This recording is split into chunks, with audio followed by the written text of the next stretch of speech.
Hi, folks. Good evening. This is week 3, Digital Cinematography 1. I'm your host and professor, Michael Walsh. I'm pleased to host you this evening. I hope you all had a good day, and I hope you're ready to roll your sleeves up and see what we have in store for you for week 3. This is your live go-to session. I appreciate everybody who is attending, and those of you who can't attend this evening, you can enjoy this video document in your in part 2 on the LMS, the week 3 live session video. Check it out. This is another installment where I just like to touch base with you folks, give you the agenda and the expectations for the week. It's pretty exciting. It's this week is composition and framing. So we're going to continue on with your cinematic education, and we're going to talk about some camera technique. And I just want to say, for any of you who have been paying close attention, in the last several weeks I've gone to using a headshot for the go-to training sessions instead of video, so I can conserve my bandwidth. I like to open a lot of tabs and a couple of different search engines while I'm doing this presentation, and it gets bogged down when I add video on top of that, so I like to use a still image, and tonight I'm sporting a new one. Compliments of Phil, one of the guys on the crew, from a shoot I did last summer. Here I am sporting the Sony FS7 on stage, and I appreciate Phil for his excellent composition and his excellent post-production skills. I really like the black and white image a lot. So let's take a look at week 3. So here it is. Let me move our control panel out of the way here. Here we go. Obviously, like your previous weeks, you've got live session register and then live session video, the recorded session that we're doing this evening. And let's take a look. Let's move on. So, read and view, just like weeks 1 and 2. Read and view this week is going to cover composition. And this is really important, folks. Especially if you're an operative cameraman or a camera operator who is looking to at some point move up to director of photography. Composition is going to be one of your key concerns. You have to communicate the language of the medium. You have to use your frame to communicate non-verbally what is happening with the narrative.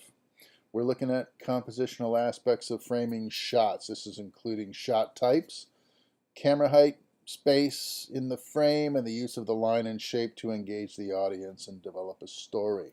So this is, for all intents and purposes, the rudimentary beginnings of shot design. So this is important, folks. Shot design is where it's at. If you're a DP and you're working closely with a director, the way your shots unfold in a sequence determines the flow of a movie, and it can make or break the narrative. Everything in the frame is important. Everything should be evaluated. Everything is deliberate. All things are the result of choices. This is not just action or performance from the actors with a camera that simply records what happens in front of it. This is a deliberate practice with a plan and an intent. So your reading assignments are going to be these links here. Introduction to shot types, basics of composition, composition beyond the basics, the visual story, visual concepts. Okay, each of these links, sorry about that little JPEG not showing up there, but each of these links are your reading assignments. And then of course we have your viewing assignments here. These, by the way, are coming to you courtesy of your Safari textbook resource. If you have any trouble with these links, let me know as soon as possible so I can restore them. We've had a little bit of trouble lately with Safari's servers resorting back to our old links to the old system or the old automated system that they used to have, and so sometimes I have to restore these links. So please let me know if these links don't work and I can restore them as soon as possible. Having said that, check out, this is from Filmmaker IQ. The history of aspect ratios is kind of a fun little video. Talks about the length and the width of the frame and where we came about with things like 4:3, 1:1, 16:9, 2:3:5 to 1, and so forth. Another overview of close-ups, close-ups in videography and cinematography. And then we've got a download here, Framing Angle Keynote, which can help you with your compositional choices. Check it out.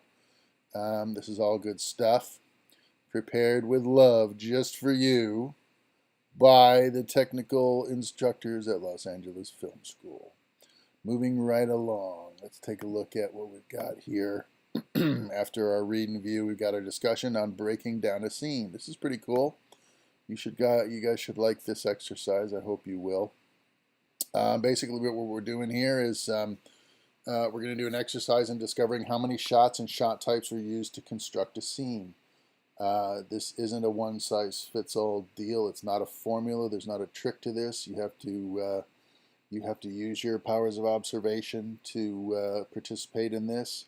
Both of the sequences are laden with common shot types, framings, and compositional film techniques. So you can check out the video clips down at the bottom. We got one from, looks like this is Pulp Fiction, and we got one from The King's Speech.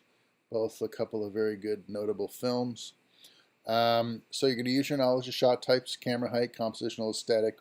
Watch the scenes that we have down here, then watch a movie of your choice, or watch a movie of your choice, I'm sorry. And what you're going to do is you're going to work with the worksheet that you can download, and here it is.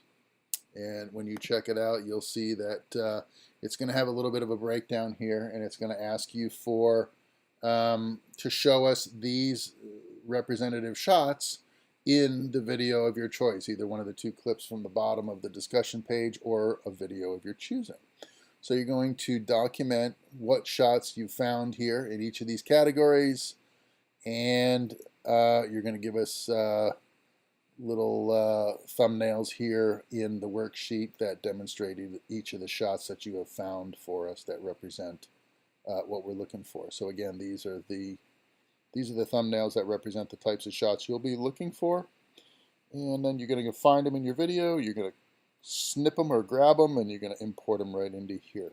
Okay, it's not too hard. You can do this in probably an hour, and you can do it on the go. You don't have to drag out your equipment or anything like that to get this done. So do a good job. Give it your attention. Give us some observational notes after the fact. Come to the discussion post with some observations that you have learned. Let's see if we can cultivate a nice discussion on shot types, shot style, sequencing, and see if we can start to figure out what the reasoning is behind this, what the methodology is. Think about this. We're telling a story. We're doing it in not necessarily as few images as possible, but we certainly want to be economical about the choices that we make, right? We can't just have a film that has thousands of shots. The edit would be so rapid fire it would look like a music video on steroids, and that's not necessarily the best thing for drama. So we want to be judicious and deliberate about this process. We want to choose shots that really reinforce what the script is trying to say, or what the characters are trying to tell us. Okay? And it's not just about witnessing what actors do in front of the camera. It's about staging them. It's about working with them. What do they want to do with their performance? How are they going to express their point of view of the character they're portraying and the content that they're reciting? And see if you can work together with that creative spirit and come up with a shot design that matches the intensity or the intent of the actor's performance. That's what shot design is all about. And this is how it begins, by analyzing existing work, breaking it down, looking at how other cinematographers and directors have done it, identifying the shots and the shot types, and then looking for patterns and consistencies that would indicate style or method, and adopt these practices for your own. This is a long process. It takes many years to become an effective cinematographer, but this is how it begins, and you have to use your powers of observations at all times to make that dream come true. Having said that, let's take a look at we have an open book knowledge check. So quiz, quiz, quiz. It's on composition, but it is open book as usual. So give yourself ample time to do this. Folks, I want to mention just again in passing that quizzes and discussion posts close precisely on their due dates. There aren't extensions on quizzes and discussions because basically you have all week to look at a video and comment on it for me in a couple of paragraphs that you can share with your colleagues. And you do the open book, you do the reading assignments early on in the week. That gives you at least half a week to complete the quiz. You don't have to do it all in one sitting, but you do have to get it done by Sunday night or the door closes. Okay, shooting assignment for the week, project 3.3. It's going to look something like this. It's time to frame up a shot. Using your knowledge of the 9 different shot types and the compositional techniques we're talking about, you'll need to grab shots demonstrating each of the framing styles represented. For a twist, we're doing this with a sequence of connected moving images that tell a story. Voila! Shot design. You have 9 shots to demonstrate. How will you choose to put this together? So you're going to need your tech kit, your camera, your tripod, your lights, if you're indoors, your laptop, and so forth. You'll be combining compositional techniques with the basic shot types you learned in the previous sections to shoot a sequence of connected shots. Ideally, your connected shots are going to tell a visual story. For the success of this assignment, you're going to need to maintain proper exposure and use prior knowledge of depth of field to produce compelling cinematic shots. Folks, don't string a bunch of shots together that are poorly composed or poorly exposed. I don't want to look at it, and it doesn't reflect well on you and your professional capability, okay? You want to turn in well-crafted work, and there's a very good reason for it. It's not just about scoring well on this assignment. It's also about producing images that reflect your expertise. And down the road, you're going to be able to repurpose some of this content for some of your other classes, specifically your portfolio class. Because in that class, you're going to put together a reel that demonstrates your technical ability as learned through this program.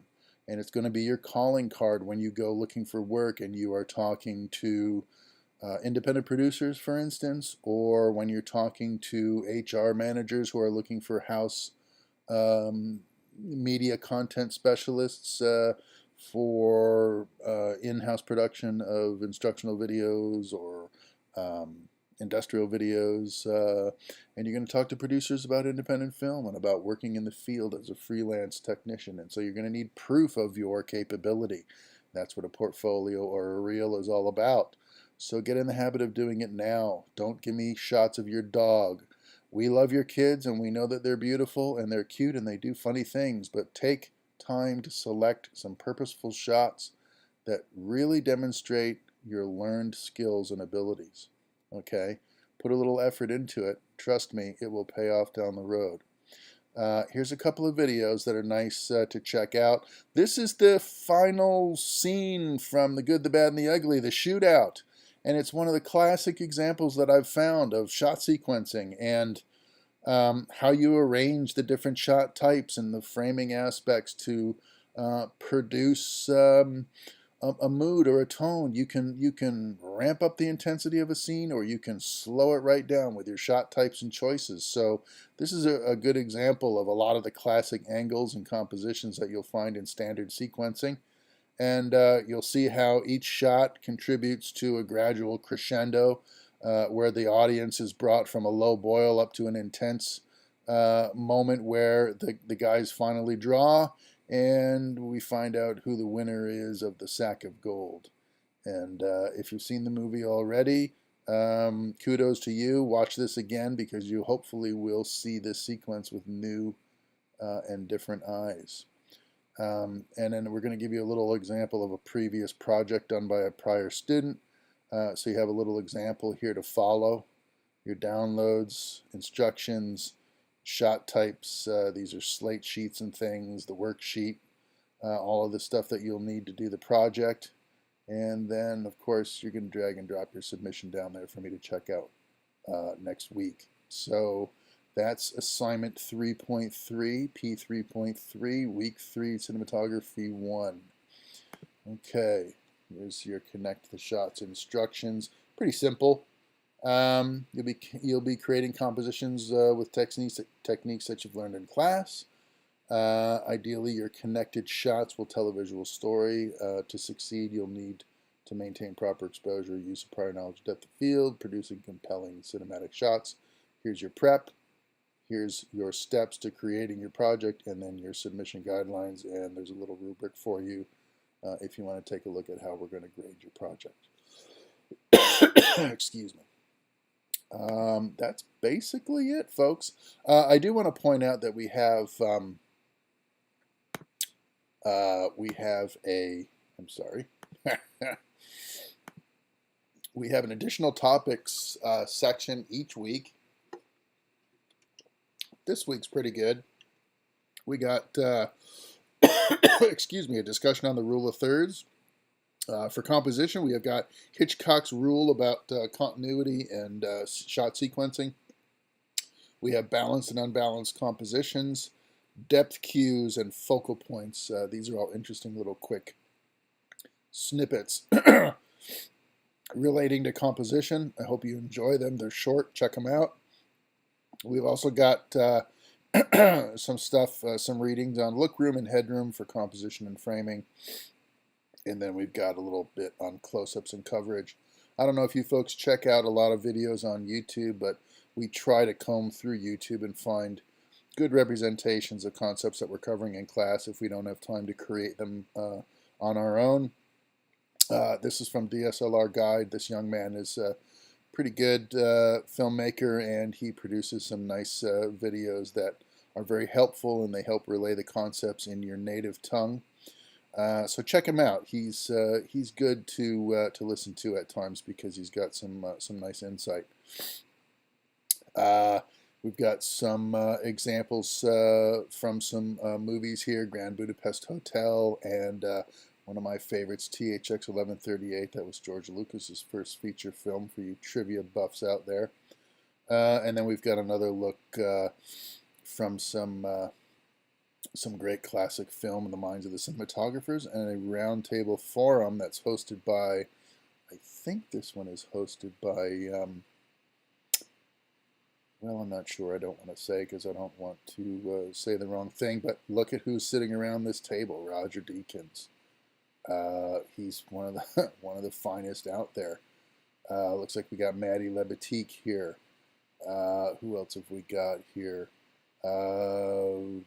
Jeff Cronenworth. You'll recognize him from The Girl with the Dragon Tattoo, The Social Network. Gosh, he's done a bunch of stuff. Really talented. His father was Jordan Cronenworth, the DP of the original Blade Runner. So check this out. This is a lot of fun. I think you'll enjoy this as well. So these are all your additional resources that you can check out. So if you finish your coursework early, you're looking for more inspiration, or you're looking for more information, check out the additional topics. Every week we try to put something in there, little Easter eggs for you to find if you have the time to help with the management and the understanding of the coursework. So that's pretty much it. I think that's our wrap-up for Cinematography 1 this week. As always, I'm Mike Walsh, your instructor. You can reach out to me through the LMS, send me an email, dial me up on my office phone, leave me a message. I will get back to you eventually. I do want to help. I do want to assist you in your success, and I do want to touch base with you if you want to reach out to me and discuss issues or concepts with the coursework, with filmmaking at any point. You can reach out to me and feel comfortable that I will do the best I can to get your questions answered. And that's it. So I hope you all have a calm and restful weekend. put a little extra effort into your homework assignments. I'm looking forward to what you all come up with this weekend. In the meantime, be safe, practice safe filmmaking, and I will talk to you again soon. All right, folks, have a good evening.